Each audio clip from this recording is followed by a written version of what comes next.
बिस्मिल्लाहिर्रहमानिर्रहीम अस्सलाम वालेकुम डियर स्टूडेंट्स, उम्मीद करता हूँ आप सब खैरियत से होंगे। आज मैं आपके सामने एक बहुत अच्छा टॉपिक जिसका नाम सिस ट्रांसइसोमेरिज्म और ज्योमेट्रिक आइसोमेरिज्म है एक्सप्लेन करने जा रहा हूँ। बहुत ही मज़े का टॉपिक है, ज़रा तवज्जो के साथ समझिएगा। तो चलते हैं अपने टॉपिक की तरफ, सिस ट्रांसइसोमेरिज्म और ज्योमेट्रिक आइसोमेरिज्म। जैसा कि इससे पहले हमने एक टॉपिक डिस्कस किया था जिसका नाम था स्ट्रक्चरल आइसोमेरिज्म। तो बेसिकली ये आइसोमेरिज्म की ही एक टाइप है। इससे पहले हमने आइसोमेरिज्म की एक टाइप डिस्कस कर ली हुई है जिसका नाम स्ट्रक्चरल आइसोमेरिज्म है। अब ये नेक्स्ट आइसोमेरिज्म का सेकंड पार्ट या उसकी दूसरी टाइप है। तो सिस ट्रांस आइसोमेरिज्म की सबसे पहले हम डेफिनेशन करते हैं, सिस ट्रांस आइसोमेरिज्म से क्या मुराद है। तो इसकी डेफिनेशन की तरफ चलते हैं। दोज कंपाउंड्स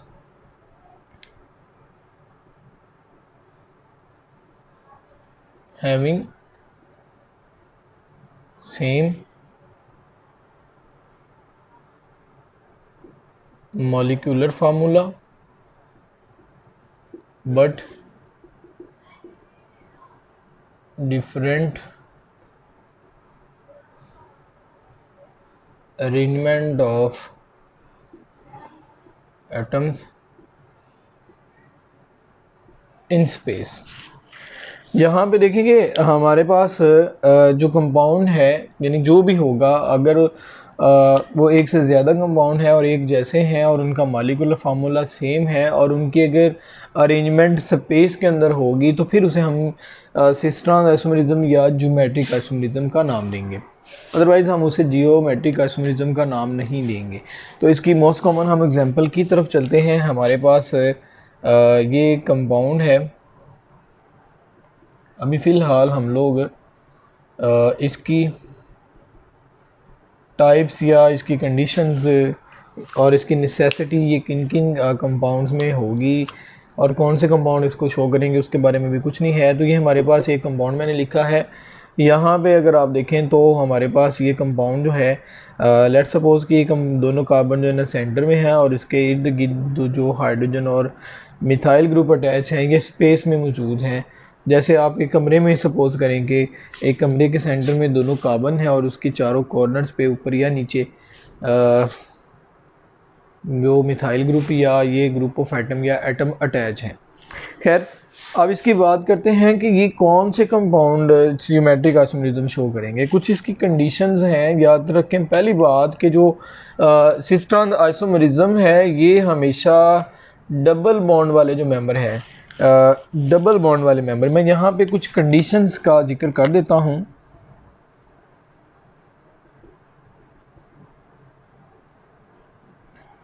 तो पहली कंडीशन ये है कि ये जो सिस ट्रांस आइसोमेरिज्म होगी ये उसी सूरत होगी जिस कंपाउंड में डबल और ट्रिपल कोवलेंट बॉन्ड होगा। यानी वो कंपाउंड जिनमें एटलीस्ट एक डबल या एक ट्रिपल बॉन्ड होगा, ये ज्योमेट्रिक आइसोमेरिज्म या सिस ट्रांस आइसोमेरिज्म सिर्फ उन्हीं के अंदर होगी, अदरवाइज़ नहीं हो पाएगी। दूसरा, याद रखेंगे वो कंपाउंड जिनमें रिस्ट्रिक्शन ना हो, यानी रोटेशन ऑफ, यानी मिसाल है कि ये जो ग्रुप है, मिसाल ये ग्रुप है, अगर ये ग्रुप घूम के इधर आ गया और ये घूम के इधर चला गया, यानी रोटेशनल मोशन अगर डेवलप हो जाती है कंपाउंड्स में या उन कार्बन के ऊपर मौजूद एटम के अंदर, तो फिर भी जो है सिस ट्रांस आइसोमेरिज्म मौजूद नहीं होगी। तो those compound which have restriction in rotation, यानी वो कंपाउंड जिनमें रिस्ट्रिक्शन होगी उनके अंदर गैस ज्योमेट्रिक आइसोमेरिज्म होगी। क्लियर हो गया पॉइंट? उम्मीद करता हूँ ये आपको बहुत अच्छे से समझ आ गया होगा। यानी वो कंपाउंड, अब इसके बगैर, इसके अलावा जिनमें सिंगल बॉन्ड है या सिंगल बॉन्ड के बुक, यानी अच्छा एक चीज़ और यहाँ पे भी याद रखेंगे, सिंगल बॉन्ड की बात हम कर रहे लगे हैं तो एक चीज़ जो यहाँ पे मैं स्किप करने जा रहा था वो ये थी कि अगर कार्बन, ये देखें ना, ये एक मिसाल, ये कार्बन है तो इस कार्बन के दोनों साइडों पे यानी जो कार्बन है इसके ऊपर जो नंबर ऑफ़ एटम अटैच हैं, तो अगर उसमें सेम हाइड्रोजन या सेम कार्बन या सेम मेंबर अगर अटैच होंगे तो फिर उस तरह से हम ये कह सकते हैं कि उनमें सिस या ट्रांस आइसोमेरिज्म नहीं होगी। यानी carbon atom having same group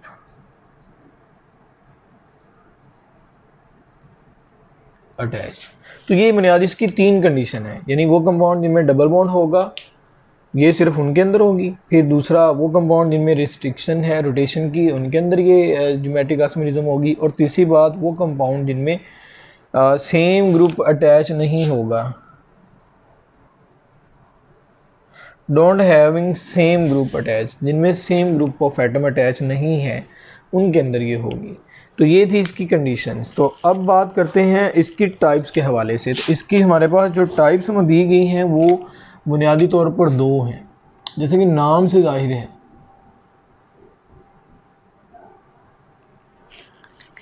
तो इसकी टाइप्स हमारे पास 2 हैं। एक हमारे पास है जी सिस आइसोमेरिज्म है, और दूसरा हमारे पास है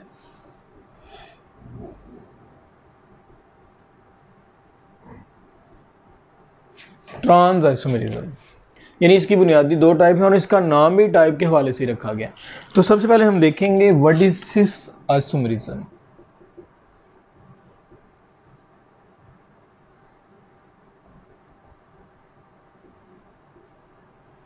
सिस आइसोमेरिज्म की हम बात करेंगे। अगर आपके पास एक ऐसा कंपाउंड है जिसमें डबल बॉन्ड की दोनों साइडों पे, मिसाल है कि ये मैं एक मेंबर लिख रहा हूँ, साइड पे लिख रहा हूँ, ठीक है, अगर इसकी डबल बॉन्ड की दोनों साइड्स पे, यानी कि डबल बॉन्ड है, एक साइड इसकी ऊपर वाली होगी और एक साइड इसकी नीचे वाली होगी। अगर इसकी डबल बॉन्ड की दोनों साइडों पे, यानी इधर या इधर, देखना ये डबल बॉन्ड है तो इसके इस साइड पे, और ये डबल बॉन्ड है इसकी इस साइड पे, अगर आप देखें तो दोनों साइड पे same number of atom attach, same, जैसे ये मिथाइल ग्रुप ये अटैच है तो इधर भी सेम मिथाइल ग्रुप है, इसी तरह से अगर ये हाइड्रोजन है तो इधर भी हाइड्रोजन है। तो अगर इस तरह का कंपाउंड होगा तो उसे हम क्या नाम देंगे, सिस का नाम देंगे, ठीक है। तो हम इसको कैसे डिफाइन करेंगे, those compounds in which same group are attached on either side of double bond. Double bond की दोनों साइडों पे, यानी ये डबल बॉन्ड है तो इसकी एक साइड ये वाली और एक साइड ये वाली, तो इसकी दोनों साइडों पे same group of atom attach होंगे। मिसाल ये है ना, ये यहाँ पे ऊपर दोनों सेम ग्रुप हैं और नीचे भी दोनों सेम ग्रुप हैं, तो दोनों अगर सेम सेम एटम या ग्रुप ऑफ एटम होंगे तो फिर उसे हम सिस आइसोमेरिज्म का नाम देंगे।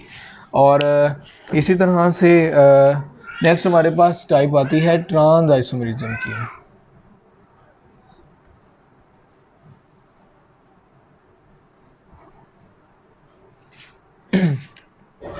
तो ट्रांस आइसोमेरिज्म का अगर हम स्ट्रक्चर देखें तो हमारे पास स्ट्रक्चर क्या आता है, मैं ये स्ट्रक्चर बना रहा हूँ।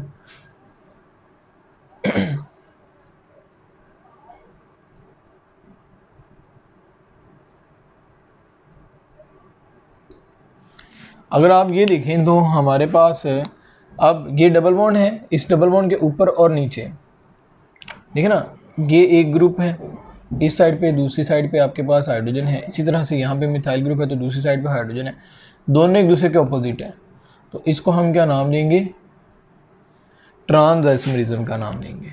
तो इसको किस तरह से डिफाइन करेंगे, those compounds in which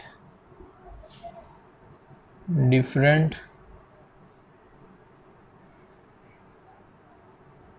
groups are attached on either side of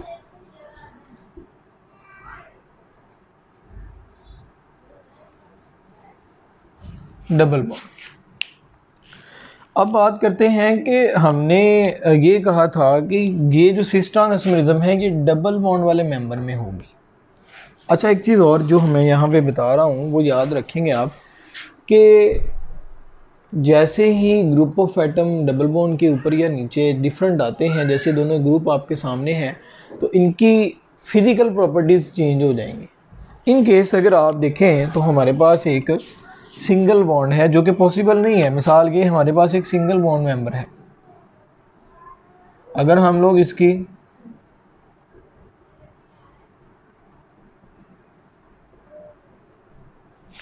अगर हम इस कंपाउंड को देखते हैं तो इसमें आप गौर करें, चले मैं यहाँ पे डिफरेंट मेंबर ड्रा कर देता हूँ। अगर आप सिंगल बॉन्ड वाले मेंबर में सिस्टम आइसोमरिज्म स्टडी करने की कोशिश करेंगे तो सिंगल बॉन्ड होने की वजह से ये ग्रुप जो ऑफ एटम है ये क्या करेंगे, इनमें रोटेशन हो जाएगी, और रोटेशन होने के बाद यही जो कंपाउंड है, मसलन ये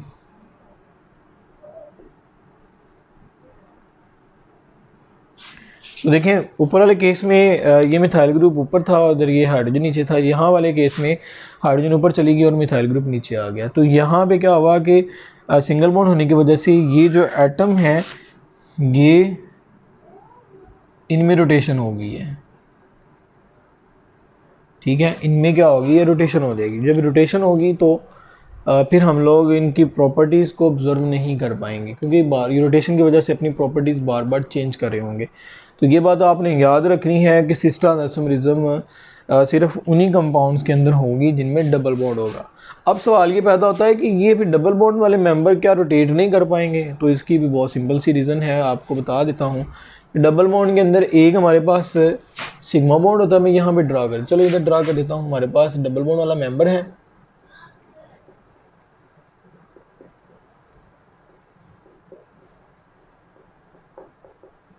तो आपने ये पहले भी पढ़ा था, डबल बॉन्ड जो होता है उसमें एक सिग्मा बॉन्ड होता है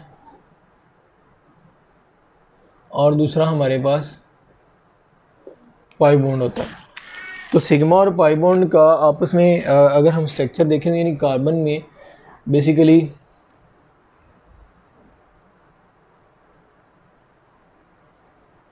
डबल बॉन्ड के अंदर आपने पहले पढ़ा हुआ है कि sp2 हाइब्रिडाइजेशन होती है,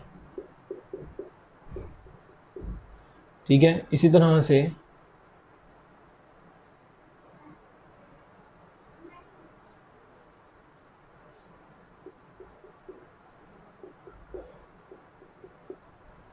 अब अगर देखा जाए तो एक पी उसमें बच जाता था, ये कार्बन का था पी, अब ये दूसरे कार्बन का पी है, तो ये हमारे पास 2pz और इसमें भी 2pz है। अब अगर देखा जाए तो यहाँ पे एक हाइड्रोजन, ये मैं जनरली एक डायग्राम आपको बना के दिखा रहा हूँ, लेकिन चूंकि हमने ये पहले डिस्कस किया हुआ है, जस्ट ये समझाने के लिए बता रहा हूँ। इनमें रोटेशन क्यों नहीं हो पाती, तो इनमें एक तो सेंटर में जो sp2 है वो एक तो हेड टू हेड ओवरलैप करके सिग्मा बॉन्ड बना रही थी, और दूसरा ये जो pz है, ये pz इस pz के साथ pz के साथ और पैरेलल फैशन में ओवरलैप करके पाई बॉन्ड डेवलप करती है। अब जब ये पाई बॉन्ड इसके साथ ओवरलैप करेगी तो फिर आप देखेंगे ये रोटेशन पॉसिबल ही नहीं। हाँ, उस वक्त पॉसिबल हो सकती है कि अगर ये पाई बॉन्ड ब्रेक हो जाए। तो यहाँ पे एक सवाल भी आता होता है, वाई देयर इज़ नो, मैं सवाल लिख देता हूँ, short question, why there is no free rotation about a double bond but about a single bond। ये सवाल है। तो सवाल मैंने आपको बता दिया, जवाब भी मैंने आपको पहले बता चुका हूँ कि डबल बॉन्ड के अंदर एक सिग्मा और एक पाई बॉन्ड होता है, जिसकी वजह से रोटेशन पॉसिबल नहीं है, क्योंकि ये पैरेलल फैशन में pz एक कार्बन का दूसरे 2pz के साथ पैरेलल फैशन में ओवरलैप कर चुका होता है, जिसकी वजह से रोटेशन फिर पॉसिबल नहीं रहती। अगर ये पाई बॉन्ड ब्रेक हो जाता है तो फिर रोटेशन हो जाएगी। तो ये थी हमारी एक वीडियो जिसमें मैंने आपको सिस्टर्स आइसोमेरिज्म के बारे में बताया। उम्मीद करता हूँ कि ये टॉपिक आपको बहुत अच्छे से समझ आया होगा। मज़ीद इस तरह की वीडियोस हासिल करने के लिए मेरे चैनल को लाइक करें और सब्सक्राइब करें और बेल आइकन को भी प्रेस कर दें ताकि आपको नोटिफिकेशन के साथ वीडियोस मिलती रहें। तो तब तक के लिए इजाज़त दीजिए, इंशाल्लाह नेक्स्ट वीडियो में मिलेंगे। अल्लाह हाफ़िज़।